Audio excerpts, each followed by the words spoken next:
Elliot demands it because he likes seeing himself on camera. So we will watch ISC now. All right. Elliot is here, who's in the video, and absolutely has to have it on now so he could go back to work. We need Star Citizen to continue to be made. All right.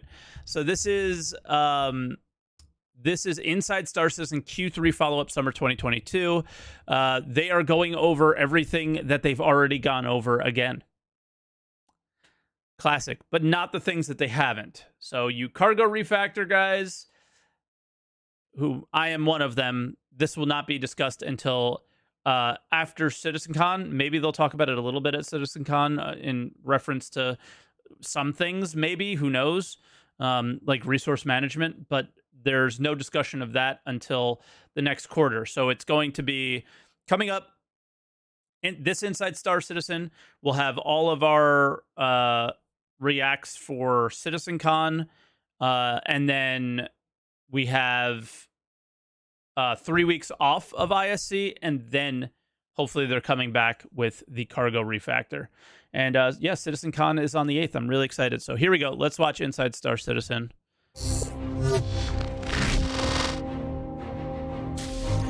It's a time of change here at Star Citizen. The Frankfurt office has moved into their new digs. The Winslow office prepares to migrate to Manchester starting next week. Our CitizenCon presentations are looming just 9 days away. And much of the focus of our development teams at present is in preparing for the upcoming Alpha 318. With persistent entity streaming that serves as the foundation not only of server meshing in Alpha 4.0, but everything else in the persistent universe as well. And since Alpha 318 is now scheduled to arrive in the first half of November, and ISC enters its regularly scheduled hiatus the next few weeks, we thought we'd take the opportunity to try something new with our last episode of the quarter. A follow-up to each of the 318 related feature segments that we've done this quarter, looking at how they've continued to grow since we last showed them to you, answering your questions that you had after watching, and rolling them all into one big supersized report that we're calling the ISC follow-up. Why do they have to give a name to everything, which is hilarious. The only feedback I would have given here is I think that they should have done this is what's I guess they can't because they're still figuring out what's going to be in 318, but yeah, I don't know. Because we're really, really good at naming things. Enjoy. They have to name everything. So since updating you on the rivers earlier this year, I've been focusing on the visual quality of the rivers themselves, so that when you explore them, they are looking better than ever. I think the biggest visual change I've introduced to the rivers is the new cliff spawn points. Previously, where we had steep edges along the river, we just had the terrain texture that we get on steeper parts of the terrain. But I wanted to kind of increase the visual fidelity of this by spawning cliff meshes along the edge of it. So that's exactly what we've done. For the cliff mesh spawn points, we add a new spawn point at the height of where the terrain would have been if the river wasn't there, so that we can control where the top of the cliff is relative to the edge of the terrain near it. And that's these red spawn points you can see here. When we need climbing. When I turn these back off, you can see we have cliff meshes that look as if they're the right height. You can walk onto them from this terrain here, while still providing a nice kind of closed-in gorge for this river. And actually, we were so happy with the results of adding additional spawn points around these gorgy areas that we decided to add more spawn points along the edge of normal rivers as well, so that we can get rocks right along the edge of the water to break up the silhouette between the terrain and the water. You can see those points here, and when I turn back on the scattering, you can see what that looks like. So as you can see, that really helps to break up the silhouette of the water, but also makes the whole area feel denser and more real. I don't know. I feel like I've been around a lot of rivers, and they do have, like, the edges of rivers do look more similar to this than having a lot of rocks. Another visual improvement I've worked on for the river is using more splines with the river modifiers. Instead of just a single central spline along the path of the river, we now have a spline for where each of the edges can be. And this gives us much finer control over how the terrain should dip down into the river, which is what actually matters rather than the depth at the middle for most cases. But it also means that we eliminate some of the effects we were getting at sharp bends. What we used to get at the sharp bend of the river was a pinching effect in the middle here, where the terrain would jump from referencing a point somewhere here on the spline to referencing a point somewhere here on the spline. So you can see that they're basically equidistant from a point over here. So we'd either be referencing the terrain from one or the other without ever kind of passing through this middle bit. Now that we have a spline for each edge, we can pick which edge is closer and then more closely reference that when picking the final height for that part of the terrain. And it just means that the edges of our rivers are much, much cleaner. We're getting much less in terms of artifacting that we were seeing before. And the overall result is just a lot better, in my opinion. Yeah, I saw somebody, I don't know why the quality of this video looks so bad for some reason. I'll put it on 1080p, but the idea of, like, somebody mentioned trees were too close to the river. I don't think that they have too many plants to work with.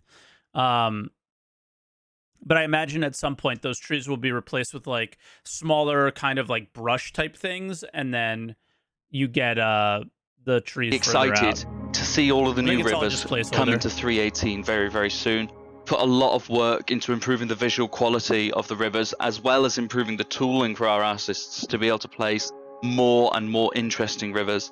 Our tech artists have been hard at work for the object presets for the rivers to make sure that we're getting really, really cool distributions of objects around them. And I just think what we're going to see in 3.18 is going to be a cut above what we've had so far, and I'm really looking forward to it. Thanks all. Like, this looks cool. I think it's going to be really tough without like a climbing mechanic. That would be the only thing that I'm like, visually it looks great, I think, but it's just a weird thing to not have. Yeah, like I think it would be cool to fly there, but I think it would also be very cool to walk there. But getting out of there is how do you get out of there? It's kind of a weird one. I guess we have spaceships and stuff, so that helps, but it would be nice to have a climbing mechanic. The only thing that I will say is, now that they've hit this point, I don't know what it's going to take, but all of the visual features that they put into planets and all these things, there's so much that you could do for gameplay at locations like these that just don't get done. Harvesting harvestables, what those harvestables do, all that stuff. They've had like so many opportunities over the years to do little things that are interesting and absolutely just never prioritize it. I think fishing is like further beyond that. I would love to see fishing as something that they really take and make like a big part of the game. But yeah, placing harvestables at these things, like waiting for designers to do something. Where are the designers? That's like the thing that I can't.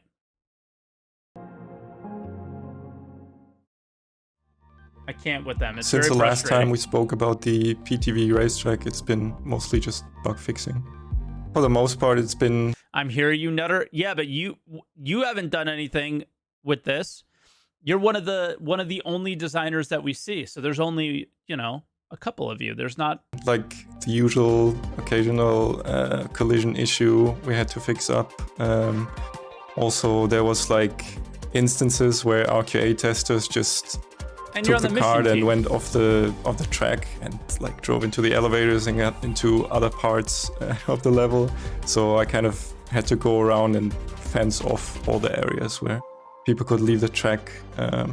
Also, just in some cases, inside the track, there was little shortcuts that could be taken. So also these ones had to unfortunately block them off so nobody can gain an unfair advantage. One of the things we didn't discuss last time is where the buggies actually come from. So they're not something the players bring themselves into the space. There's this little side section of the track where they spawn, and you take them and then just kind of bring them over to the starting line and start from there. And when they're destroyed, then they basically respawn in that section again. So there's always 8 buggies for the players. I can't wait to see what players will do with it once they get it in their hands. Since the last time we spoke, Korea has changed a lot in its environment. We've been sort of building up and... I think this is the thing I'm looking forward to the most. I'm not sure how it's going to work yet, but it's the thing I'm most excited for. Breathing new life into it, making it on par with some of our other locations in terms of... Damn.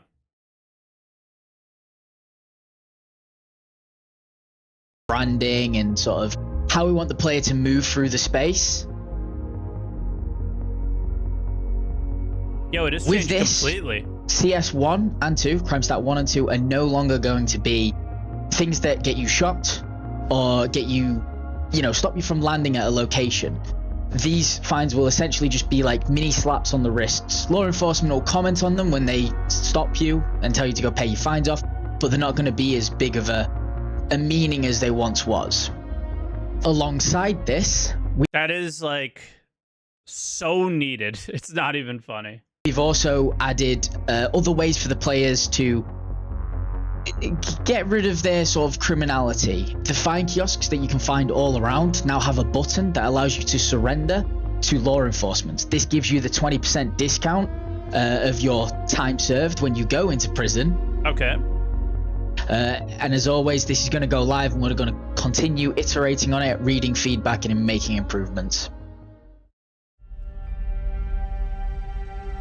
So when the first video released and we was talking about Klesha, I was watching HC Vertigo, and he pretty much nailed the mission and who was given it. So I'm not going to spoil it. I don't want to let you know, but I don't know the lore or anything, so I have no idea who or what the mission would be. yeah, if you want to find out who it is, go check out HC Virgo. Since the last time we talked about Klesha and the new updates to that, things are going along nicely. We have AI walking about. They have loot on them. They're making the environment feel more alive. The black spot is in. The mission is working.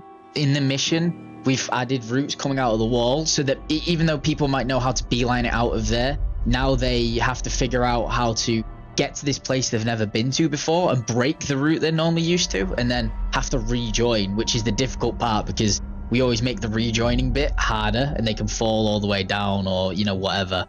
So the mission was related to escaping? So that's it for the updates to Klesha. Check it out when you get a chance. Vertigo shout out instead of SaltEMike. I didn't get it right. I didn't get who. Why would I deserve a shout out? Sounds like Vertigo deserved one. What do you mean? Changed since we last spoke about them. Just some bug fixes and some polished work. So yeah, they're done. What? Caves are done, guys. So it's been a couple of weeks since the last time we talked about the Daymar crash site, and since then we've mostly been polishing and debugging. We had a go-no-go during which everything went smoothly. We actually noticed during playtests that the missions were too easy, so we just did some tweaking. We added some AI. On the level art side, they were working on some LODs, so how far the objects are going to display. Okay. We did a better navigation pass for AI and for the player. And I think we tweaked a little bit the cave, but there's just a crash chip in there and nothing else. We've also been working in integrating all the missions, so there's going to be 3 missions on the Daymar crash site. There's going to be a kill specific, a kill all, and a delivery missions where you need to go in and gather some loot, crates and deliver them.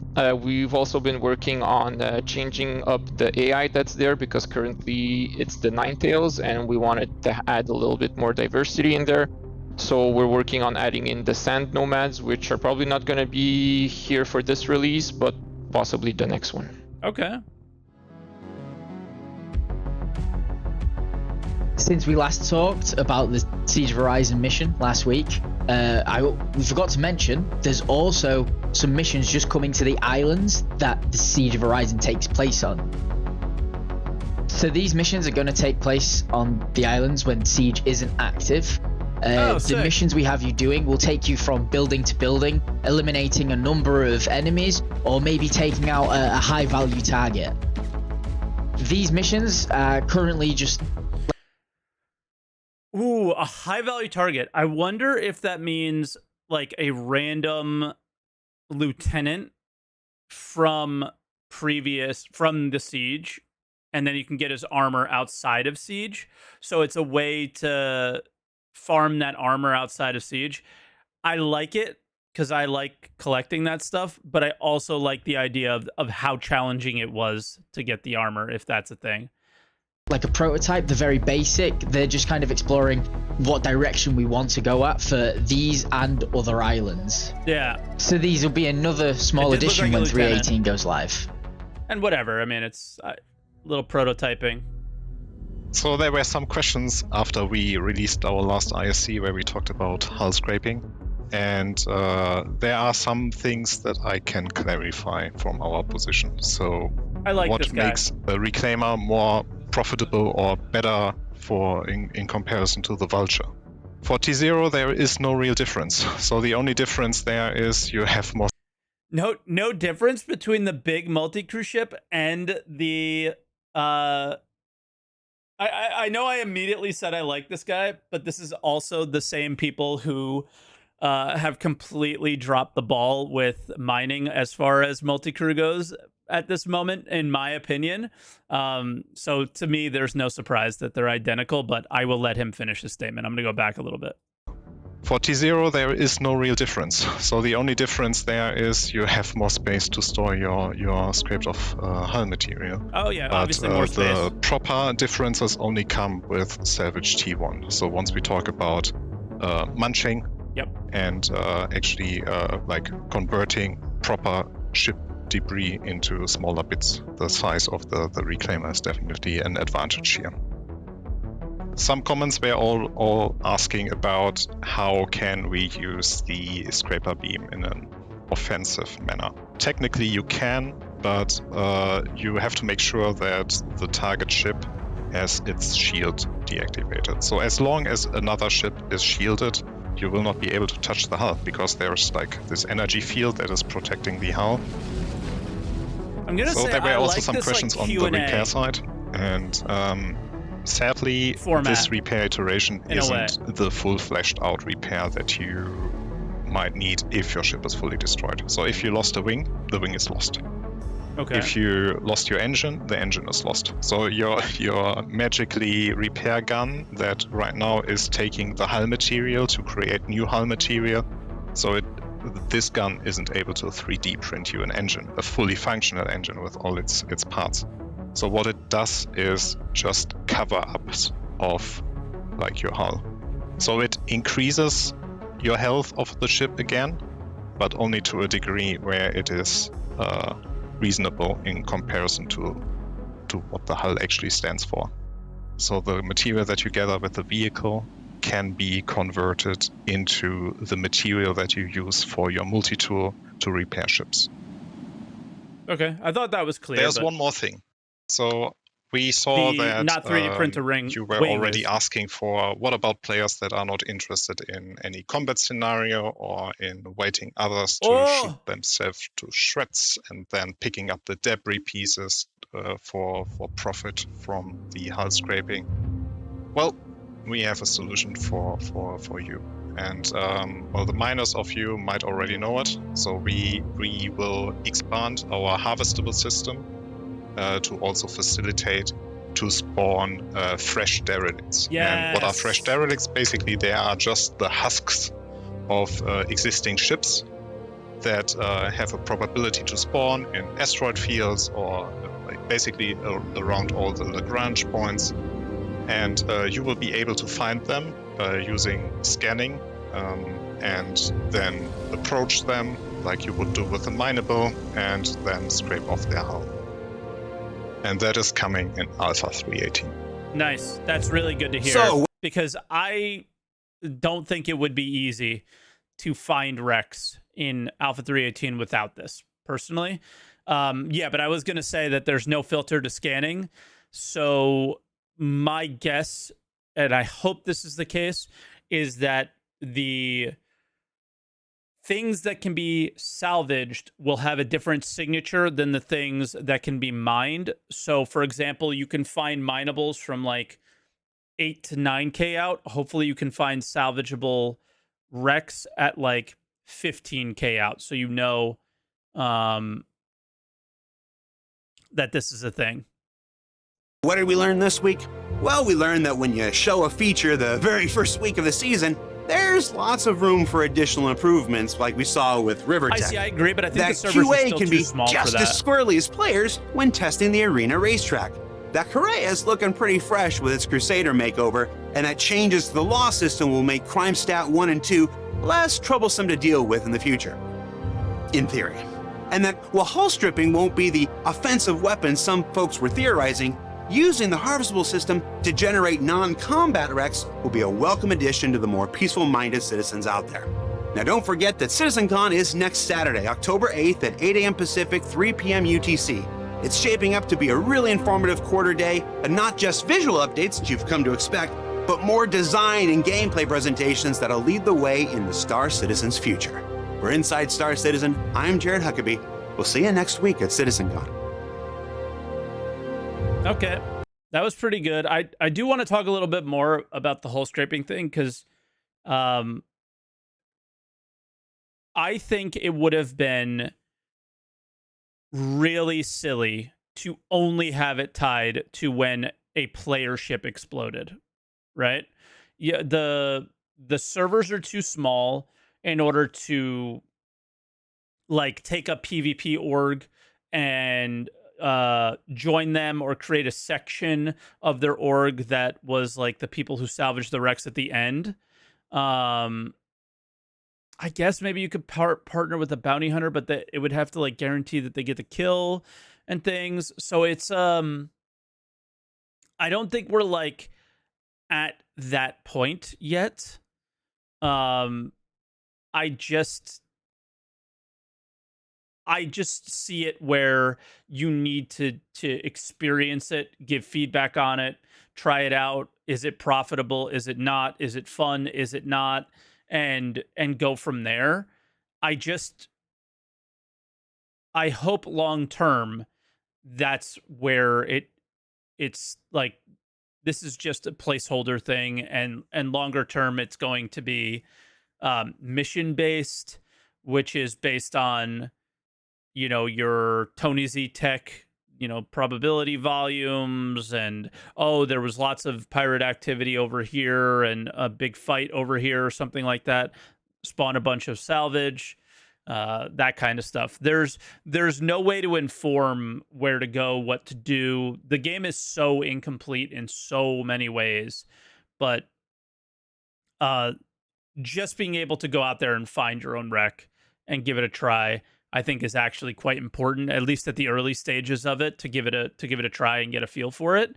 Otherwise, I would imagine that a very small percentage of the community would have ever gotten to try hull scraping, or they would have to do it in a way that is just really cheesy and boring and weird and stupid, which is, okay, I partner up with a person, we blow up his ship, and then we hull scrape it to actually experience it, right? That would be not very fun. So the other thing that I think is really interesting is Correa. I think Correa is something that is the first ever dynamic event in Star Citizen, where you get into Correa, you start pulling the boxes out, whatever that happens to be, the random things that are in there, and that spawns a mission for other people to stop you from doing it. That's kind of the first ever dynamic event, and could be very interesting. So looking forward to that. I don't know how I feel about the prison stuff yet. I think we'll have to see. And yeah, I think all the hull scraping will be at Correa. That's a good point. And yeah, nothing else is too crazy exciting. I think Montreal's awesome, but I'm also kind of ready for them to move on to other things outside of derelicts where you kill quest, fetch quest stuff. I'd love to see what they could do with more resources. And yeah, we'll have to see. But that was ISC. I like the format. I think that this is a much better way to do this format. The last video of the quarter. This is a unique one where not everything in 3.18 has been discussed yet, or we don't know if it's going to make it into the game. But in future patches, when that's where things are more normal, I think that this is an awesome bit of an awesome format of going back and seeing how things have moved forward to what you're about to play, which is kind of cool. So yeah, they can kind of talk about the design of things and stuff, but to show what like the nearly completed project is actually pretty cool. So yeah, nice.